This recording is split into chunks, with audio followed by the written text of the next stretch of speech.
サリュー、パリ在住OLダンエリです。最初の動画でですね、今から YouTube 始めますって簡単な自己紹介をしまして、今後英語の習得方法だったり海外のキャリアについてお伝えしていくにあたって、正直この人どのくらい英語喋れるんだろうみたいなのが気になるところかなと思ったので、詳しい自己紹介を英語でしていければと思います。意外とインスタグラムとかストーリーとかでもあんまり載せたことなかったので、結構初めてでちょっと緊張してるんですけれども、ベラベラと私のことをちょっとお話しできればと思います。それでは Let's go! Hi, my name is Erica. I'm Japanese, born and raised in Tokyo. Right now living based in Paris. I was literally born with Japanese parents and brought up in Japan. As a family, we moved to England for a year. So I was 8 and I couldn't speak a word of English, but my father brought me into a local school there, so it was an English school. And on the first day, I still remember I didn't know how to say where's the bathroom. So that was really a big issue. So my friends out there, if you're putting your kids to a local school, an English school, you have to let them know how to ask where the bathroom is. But anyway, so that was then. I really didn't speak a word of English, even though my father tried to speak English a little bit at the time, hi, how are you, kind of good night kind of thing. But I really didn't speak any word of English. So that was my level at 8. And I was back in Japan after a year. I went to elementary school in Japan and even middle school. And at that point, the middle school, that's when we started learning English. And I still remember my teacher was quite good. He had a good pronunciation, and we studied a lot. So I did study a lot, and then also I did my high school exam, 高校受験. So I did study a lot back then. So I learned all the grammars, and I think my pronunciation was not bad, and I managed to learn grammars then. And I went to high school, and that school they let us study English a lot. So I remember spending a lot of time to study English, and I really like English, so I studied a lot. And before going into university, I went abroad for 3 months. It was just to France actually. I don't know why it was France, but my dad let me go. No, it was not even 3 months. It was a month. I went to France for a month. And at that point, I didn't speak French, even though I did learn French in university. So I went out with the English speakers. And then I remember the Australian girl, I think it was Australian girl or Canadian girl, I don't remember. A girl, she said my English was good. And I was really happy to hear that. And that was why I decided to go study abroad when I entered university. In my university, that's it's called Keio University. They had a study abroad program. It's a exchange program with many universities abroad. So when I joined and when I entered university, I applied for that. And usually everybody goes on their 3rd year of university, but I managed to go from my 2nd year. So I went from 2nd year to the middle of 3rd year. I went to California for a year, and at that point I think I was able to speak decent English, but not as fluent as I can right now, because in my daily life I didn't have many international friends and I didn't use English. So there I managed to meet some friends who taught me English, and I think I got more comfortable speaking in English. And that was 1 academic year, so it was 9 months. And I came back, I did my shukatsu, I looked for my job, and I got a job in a financial company, securities company, which is so-called a gaishike in Japan. So it's an international company based in Japan, so in the Tokyo office.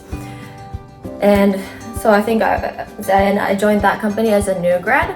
And I worked in the front office as a sales, which required me to speak a lot of English. And in a work business context. So I learned like all the financial words, all the business words. I don't know, like how to write emails in the business context. And also I did have a lot of conference calls with the European colleagues or mainly colleagues there. So I did improve my English there. And what I feel is that since then, my English hasn't improved that much. So so the level I had back then, I think is still my level now. And luckily, like I got to work with my international colleagues in Japan and also international colleagues abroad. I use a lot of English every day to day in the business context. And after that, I got a job in London thanks to my joshi, my bosses at that point, and my colleagues at that point. And I moved to London. I was there for 2.5 years, but I really remember I struggled a lot. I like understanding British English, that was really hard at some point, and then all the meetings were English, like full English. And for me, it was my first time working in an international, like outside of Japan. So it was really, really tough. And so actually, no, I even though I said that, like it hasn't changed that much, but probably from then, the time in London helped me improve my English. So I got more used to speaking in English, especially because my clients were international European clients, and therefore almost everything was done in English. And after that, I decided to move to Singapore. We decided to move to Asia with my boyfriend then, my husband now. And I managed to get a job internally. That was super lucky. I moved to Singapore office and still there, like I was using English and Japanese, I think. Yes, Japanese for work. And I spent like several years, 2.5 years in Singapore. We got married with my current husband, with my husband. And we were thinking where we should be. Actually, this part, like international marriage part, I know actually quite a lot of people have been asking, so I should talk about that point at some point. My husband is French, and we got married 3 years ago, probably like when we were in Singapore and he was in Indonesia. And actually, yes, this is something like I get asked a lot. Where did I meet? How do you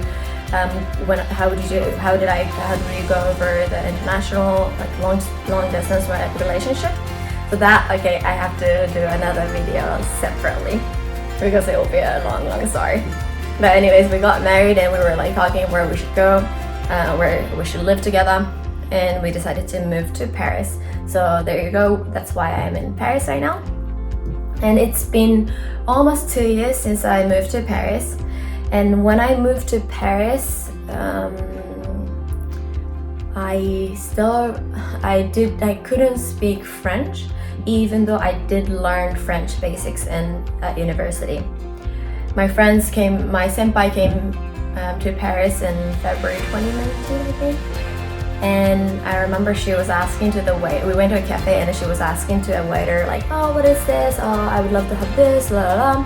Where I was able to just say cafe. So that was my French level as well. And then I will try to record my French level right now, but in another video. Anyway, since then, so it's been 2 years in Paris. I studied French and I did my master's here. And now I work in a financial company in France. It's a French financial company based in France from Paris, and we have like several offices internationally, and we cover international clients. And that's kind of like my life, both the education and the job. And let's see.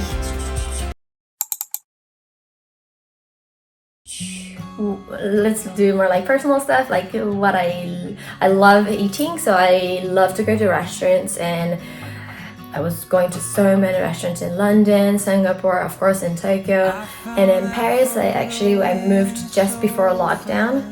So unfortunately I haven't been able to go to that many restaurants, but recently, since it's been half a year, 1 year, since the restaurants are open, so I'm exploring a bit more than before. So like I'd love to eat anything. This one thing I can't eat is natto, as fermented beans, the Japanese food, and that's the only thing I can't eat since I was a baby, and then I still can't. I tried when I was 20, but I can't. And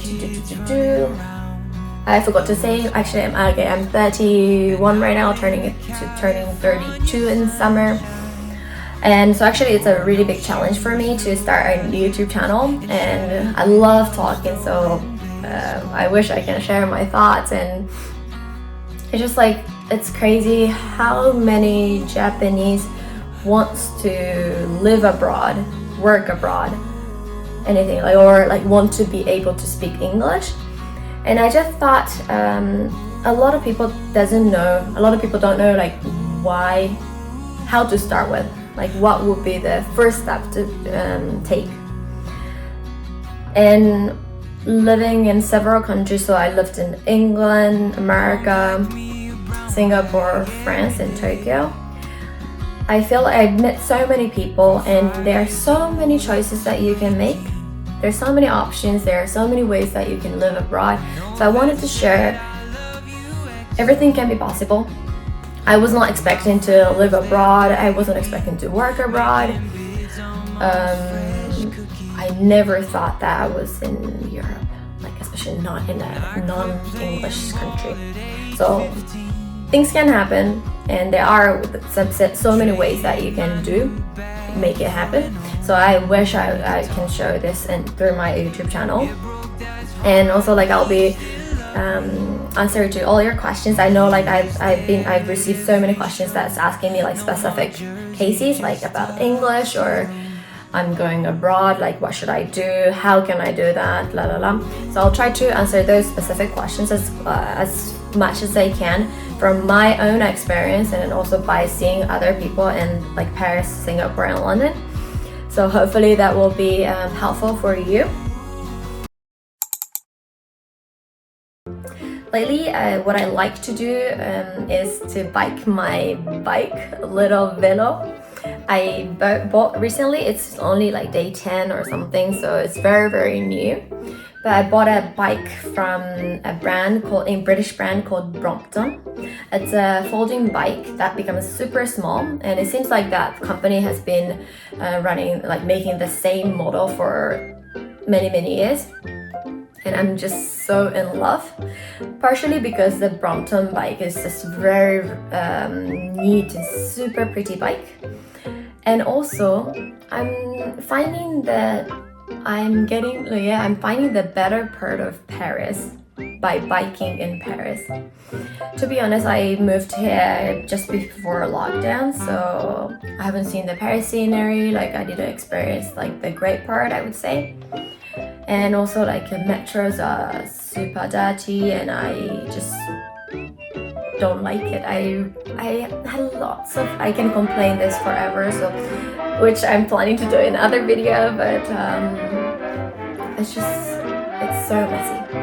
And if you walk on the street, you will find messy stuff. Anyways, so by not taking the metro, it has changed the perspective. There's a bike lane in Paris, and we can just bike all the way through the bike lane. And that I can just like look all the sceneries, all the nice beautiful buildings in Paris, and the weather has been beautiful. And yeah, so I'm rediscovering the beauty of Paris. So that's what I do in the recent days. And what else I do over the weekends lately. So my work is normal, like financial. I work in a normal financial company with a CDI, which is a full-time contract in Paris, in France. And so I work like 9 to 7 p.m. around 9, or like sometimes earlier, 8 to 8:30. And right now we can do teletravail, which is the work from home. So I do work from home 2 days home, and then I go to the office 3 days per week. So it's a good balance thanks to COVID. It's a good balance, and I really enjoy it. And after work, I sometimes I do yoga, and I see my friends, have dinner, And also over the weekend, lately we're trying to find an apartment in Paris to buy. So we're doing a lot of visits over the weekend, and also like we go on the websites to find apartments, and it takes time, but it's super fun and we enjoyed it very much. So that's literally, maybe that's what we spend our weekend. Otherwise, I used to travel I love traveling, so I used to travel a lot. Lately, like less and less, but with my husband, we love to travel. And we go on a weekend trip, maybe a little bit longer weekend trip. And over the summer, we usually do a big holiday. And 2 years ago, we went to Greece, which was fabulous. And then last year was Portugal. I love Portugal very much as well. And so we tend to do a long trip or like small weekend trips, and we just love to travel. I've never been to South America nor Africa, so those are the countries, like those are other continents I would love to visit. Actually, no, I've been to Africa, but I haven't gone for over 10-20 years, so I would love to go back again, especially like there's so many countries out there. Like I want to go to Morocco, Tanzania, Egypt, and also South America. I want to go to Machu Picchu and also the Uyuni Salt Lake. So, but this year we might try to go to Egypt, and we'll see how it goes. I guess I spoke quite a bit, so here you go. Thank you for watching. And I'm planning to, hopefully this will, I don't know, maybe some people will think, oh, she didn't speak that well, or whatever, but hopefully this makes somebody think that, okay, maybe I can be this level by studying in Japan. Because I honestly think, as I said in the beginning, yes, maybe I'm more fluent in a way, but living in a non-Japanese countries just wouldn't help improving your English. And I'm pretty sure like I was at this level when I joined my company, which was in Tokyo. So by just like learning on book and also spending like 1 year as a study abroad, you could be at this level. And hopefully I can encourage some people who wants to learn English, wants to improve their English, and trying to improve their English. Okay, thank you for watching, and please subscribe, please like channel. I love to hear our comments. In the coming video, I will be showing how I learned English, what I think is the best way to learn English, especially because I'm learning French right now.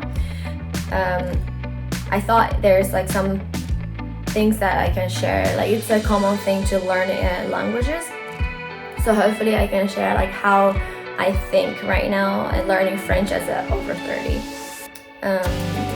And hope to get to share how I did it, and then also like even the foreign careers, like living abroad, etc. So please subscribe and see you in the next video.